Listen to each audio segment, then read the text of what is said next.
Kembali lagi sama gue di Driving Folks, gue Dimitri. Dan gue hari ini punya Yaris tahun 2010 aka Bapau. Jadi ini yang tipe TRD. Dan bisa kelihatan ya kalau TRD itu dia bumpernya udah ada body kit, fog lamp, dan ada hal sentuhan manis di sini, yaitu dia ada aksen-aksen kayak gini nih, bagus banget. Dan kalau kita bedah lagi depannya di sini lampunya masih full halogen, lampu sen, lampu kecilnya dia yang modelnya nyatu sama lampu utamanya ya di sini ya. Dan grillnya udah yang kayak gini bentuknya. Jadi emang di tiap perubahan variasi Yaris Bapau ini emang grillnya tuh bentuknya berubah-ubah. Terus kita bisa lihat lagi wiper, sebenarnya aslinya masih standar, cuma dia udah ganti frameless. Dan itu aja sih, ini udah 2 ya, bagus. Semprotan wipernya udah 2. Dan kalau dilihat dari depan tuh kayak dia mungil banget gitu ya bentuknya tuh. Jadi emang kayak kesannya lucu mobil ini, tapi larinya mantap. Oke, sekarang kita lanjut bahas mesinnya ya. Mesin Yaris ini dia pakai 1 NZFE, dan ini emang mesin yang terkenal ya. Ya Toyota untuk kelas 1500 cc nya udah lumayan lama pakai mesin ini. Dan kalau kita lihat ruang mesinnya, ini emang kelihatan kayak padat banget ya. Jadi mesinnya tuh serasa gede gitu. Kalau cuma 1500. Tapi memang karakter mesin ini tuh kalau kita nyetir rasanya memang tarikannya tuh kayak enteng banget ya. Beda sama setelah Toyota ganti jadi 2NR yang udah dual VVT-i. Ini tuh kayak masih lebih basic dan lebih kerasa gitu tenaga dan torsinya. Terus yang gue suka dari mesin ini itu dia udah dikasih cover atasnya, jadi kayak bagus gitu, kayak rapih banget ya untuk mobil di kelas ini. Dan tulisan VVT-i-nya merah. Terus udah ada logo Toyotanya juga, jadi emang kayak mesinnya tuh padat dan rapih banget, bagus. Dan kalau kita lihat lagi klaksonnya itu dia ada di dalam di belakang situ. Nanti bisa dilihat itu penempatan yang agak aneh sih. Biasanya klakson itu kan ditaruh di depan sini ya, atau di bawah. Tapi dia ada di dalam situ. Dan mesinnya emang kelihatan udah agak berumur ya, tapi ini memang mesin yang bagus banget sih, andalan Toyota memang. Oke, sekarang lanjut ke bagian samping. Bisa kita lihat di sini ya. Di samping ini body kitnya masih lanjut di bawah, full sampai ke fender belakang. Dan di spionnya udah ada lampu sen yang bentuknya simple tapi menarik ya. Dan ini kalau kita perhatiin di dalamnya itu dia masih pakai bohlam ya, belum LED, jadi lampu sen di sampingnya. Tapi ini udah electric mirror dan udah electric folding juga. Terus satu lagi, kalau di sebelah kiri nggak ada, tapi di sebelah kanan dia ada tombol keyless entry, karena mobil ini yang tipe TRD automatic itu udah pakai keyless entry. Jadi di tahun ini, di generasi ini, Yaris ini udah pakai sistem keyless entry, tapi hanya untuk tipe tertinggi, yaitu TRD, dan transmisinya hanya yang otomatis aja. Dan kalau yang di belakang memang belum ada dia keyless entry-nya, tapi udah ada di akses pintu depan. Terus ini pilar B-nya udah diitemin ya, bagus. Dan kalau kita lihat di sini dia tuh kayak ngelandai banget, tapi nggak selandai Jazz ya, yang sampai harus dibikin kaca lagi di sininya. Jadi ini kayaknya memang desainnya tuh lebih compact, dan menurut gue bawa mobil ini tuh dengan dimensi yang kayak gini kayaknya lebih enak bawanya. Oke, sekarang lanjut ke bagian belakang. Di belakang ini kita bisa lihat lampu belakangnya dia full halogen ya. Dan ini menarik karena ini Yaris yang udah facelift ya di generasi ini tahun 2010. Karena kenapa menarik? Karena di generasi pertamanya itu justru dia pakai lampu LED untuk lampu malam dan lampu remnya di sini. Tapi setelah di facelift dia malah ganti jadi pakai lampu halogen. Ini menarik sih dan aneh menurut gue. Kenapa setelah facelift malah mundur teknologinya? Terus lanjut lagi di handle pintu belakangnya ini kita bisa lihat di sini ada akses keyless-nya juga ya. Ini yang di tengah buat ngebuka dan yang di atas buat ngunci. Logo Toyotanya di tengah sini, dan dia dibikin curve gini di atas logo Toyotanya. Dan kaca belakangnya udah pakai defogger. Terus ini spoiler aftermarket ya, kalau aslinya nggak ada karena dia masih ada third brake remnya di dalam kaca. Dan sampai belakang pun kita bisa lihat masih ada body kit, dan aksen yang ada di bumper depan tuh ada lagi di belakang sini masih ada. Ini manis. Oke, sekarang gue ada di dalamnya ya. Dan interiornya ini kita bisa lihat, yang pertama yang paling noticeable itu setirnya dia udah kulit. Dan di sini ini cukup canggih gue bilang, karena di zamannya masih jarang ya fiturnya, yaitu ada audio steering switch control, dan ini masih jarang di zamannya itu. Terus lanjut lagi kita bisa lihat yang semua orang tahu dari Yaris dan Vios di generasi ini, yaitu speedometer yang ada di tengah. Dan mungkin ada beberapa dari kalian yang belum tahu.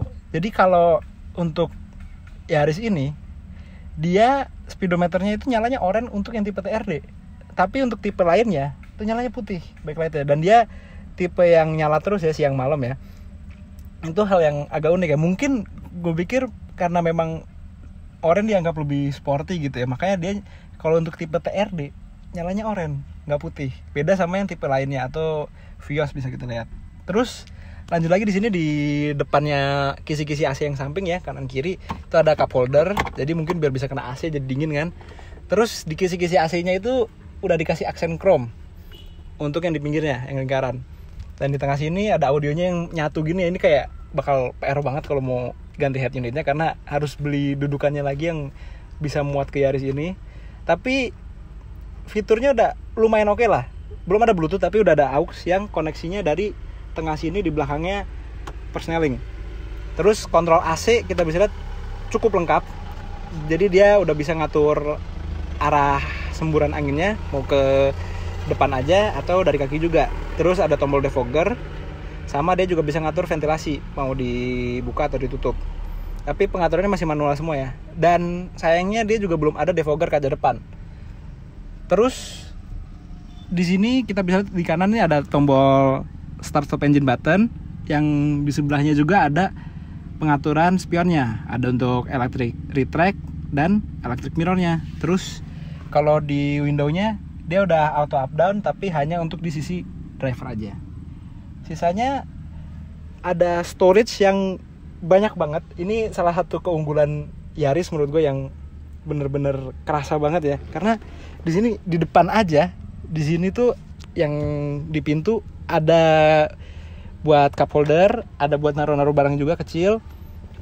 Terus di pintu masih ada lagi, ada cup holder lagi di depan kisi-kisi AC. Terus di sini juga ada nih kanan kiri ya, ada. Terus di sini nih ada dua, ada laci yang atas dan ada yang bawah. Dan kalau di atas ini dia lampunya ada 3 ya, jadi yang di depannya 2, kanan kiri reading lights, dan yang di tengah ini lampu yang bisa disetting buat lampu pintu juga. Dan di sini kita bisa lihat ada sun visor yang udah ada mirrornya, tapi belum ada lampunya. Spionnya juga ada day and night view, masih manual, dan layoutnya tuh simplistic tapi bagus dan bikin kabinnya tuh kerasa lega banget gitu.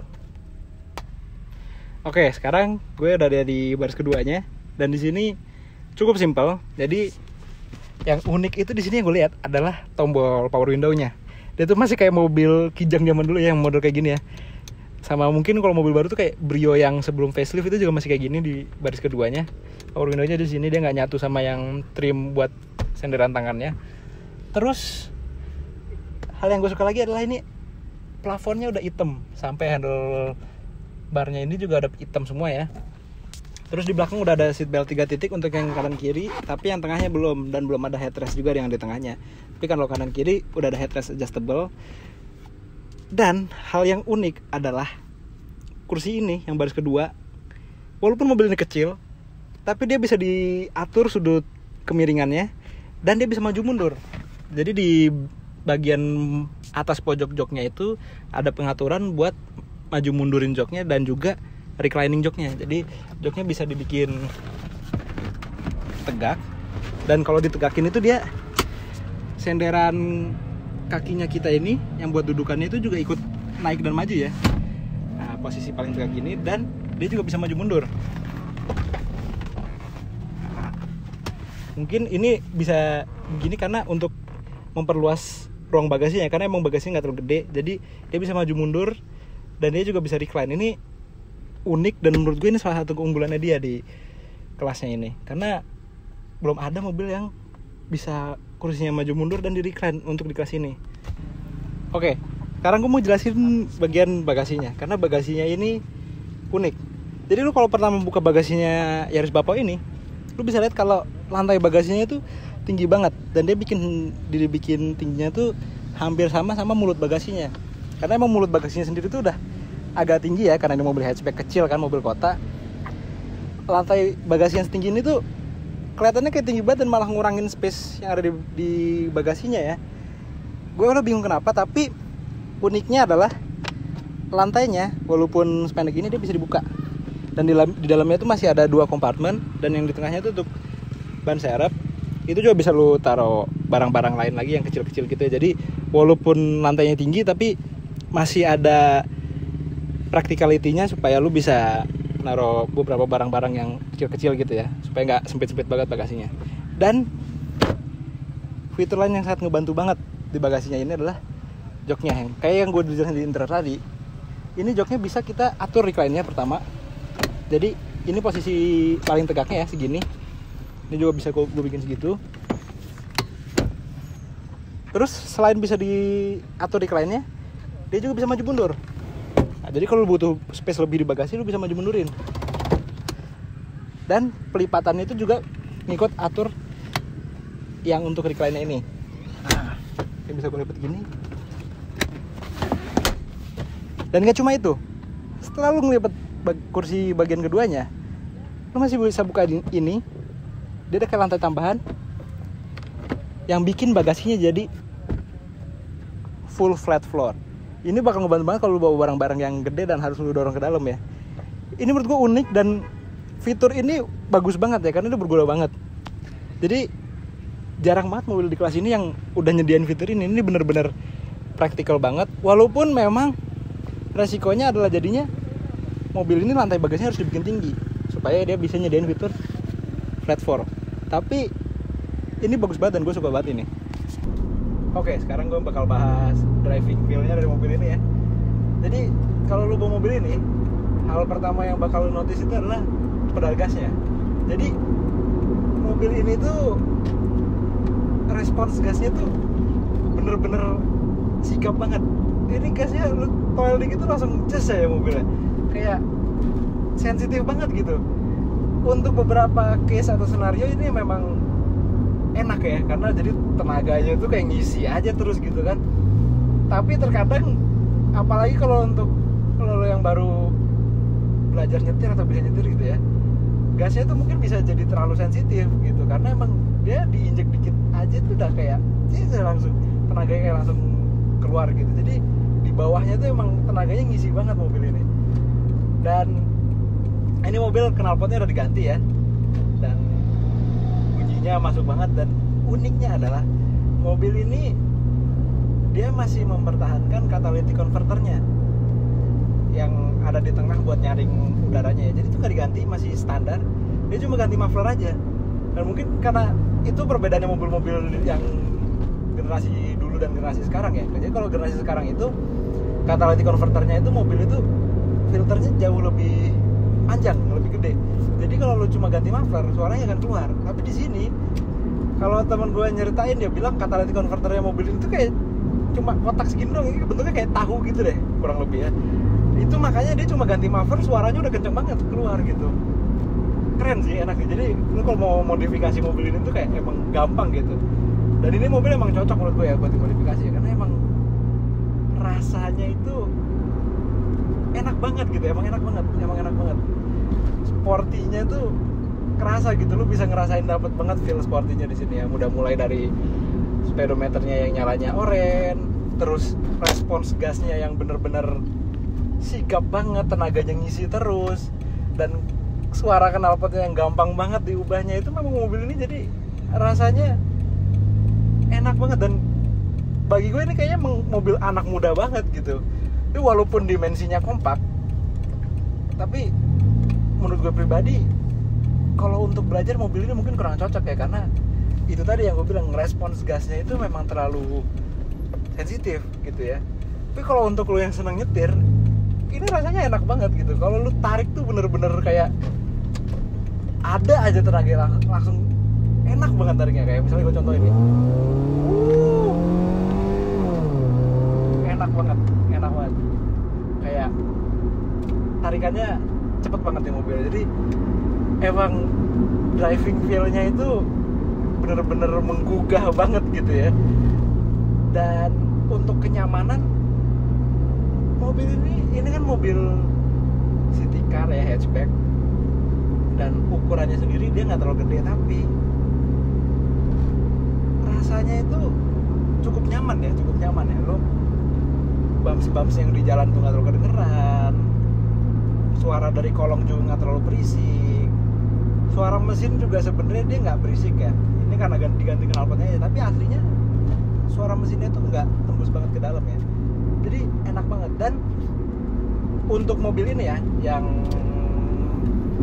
di tahun ini, generasi ini, PKB-nya per tahun itu ada di kisaran 2,7 juta. Jadi untuk mobil kelas ini menurut gue cukup terjangkau ya, PKB segitu. Sekarang kan mobil-mobil kelas-kelas ini kan pajaknya udah di angka 3-4 jutaan, dan ini masih 2,7, which is cukup terjangkau dan bisa bikin kita nyaman makanya untuk jangka panjang.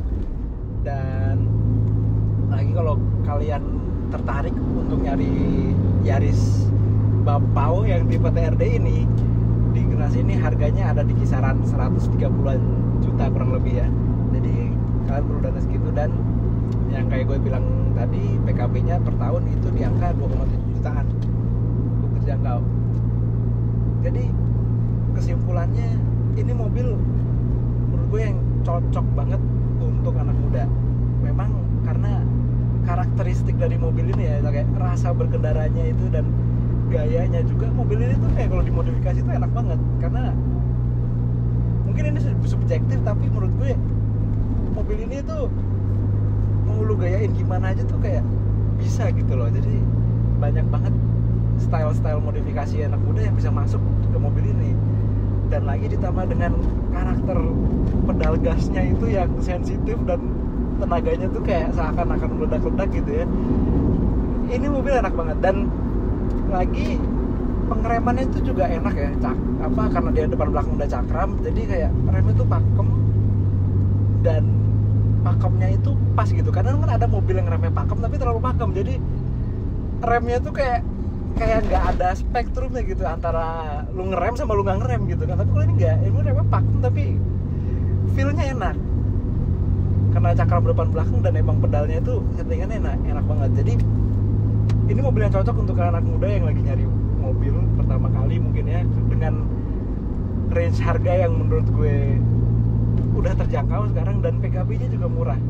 Dan untuk biaya perawatannya ini juga nggak terlalu mahal ya, karena ini bukan mesin baru. 1NZ itu mesin yang udah lama dipakai, dan ini juga mesin sebenarnya yang sama kayak yang dipakai taksi-taksi. Jadi udah pas dibandel, tenaganya ada, irit, dan ngerawatnya gampang. Segitu aja dari gue.